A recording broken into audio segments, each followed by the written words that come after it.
Hello together. Today I want to go on in our exercise, and today we want to discuss the electrical properties of a short monopole antenna.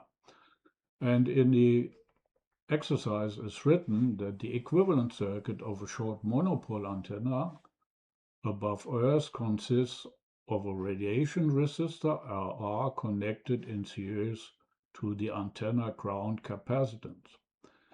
And to explain this in more detail, in the next slide, I have drawn our antenna. And here we have the picture of our antenna. And I assume that I have the transmitter directly located at the feeding point of the antenna. And now the question is, what will be the influence of the antenna on our transmitter here? And here I sketch now the equivalent circuit. At the one end, the transmitter is connected to ground, and on the other hand, the transmitter is connected to the antenna, and for the transmitter, the antenna seems to consist of a radiating resistor RR and the antenna capacitance to ground.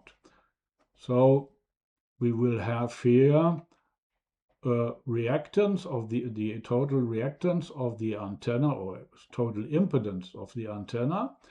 And if we consider now a frequency of 1 megahertz, this means we will have a wavelength of 300 meter.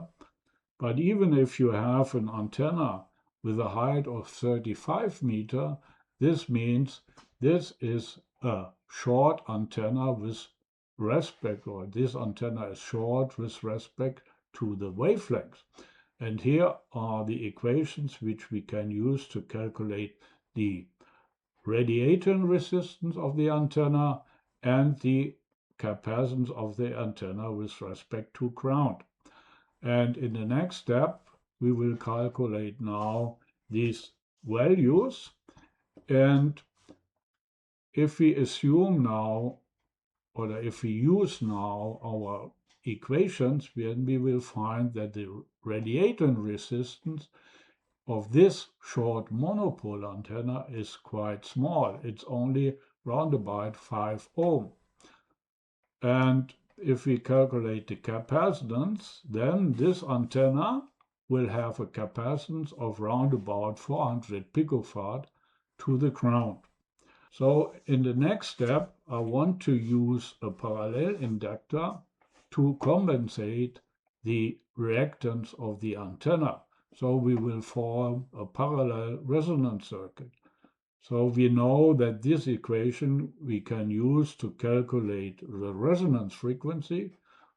And of course, we can solve here for the parallel inductance. And we can use this equation now to calculate the parallel inductance.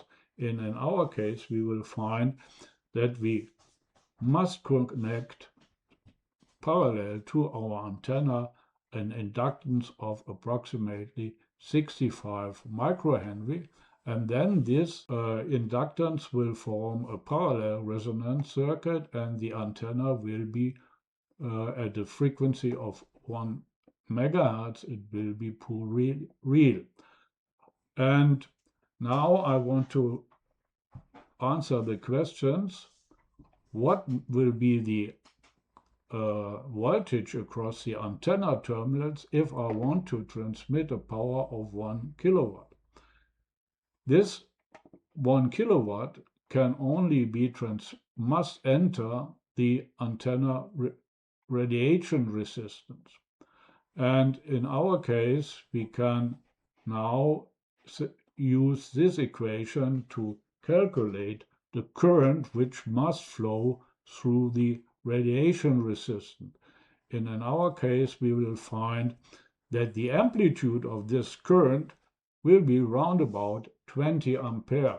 So a quite high current must flow through the radiation resistance, but this current will flow also through the whole antenna impedance. So this gives us the equation for the antenna impedance, but since we are only interested in the absolute values, we can calculate the absolute value of the antenna impedance, which will be essentially given by the reactance of our capacitance. And of course, now we can calculate the voltage across the antenna terminals. It is just the absolute value of the antenna impedance times the current through through the antenna or through the resistor. And in our case, we will find that the amplitude of our voltage at the antenna terminals will be 7.8 kilowatt.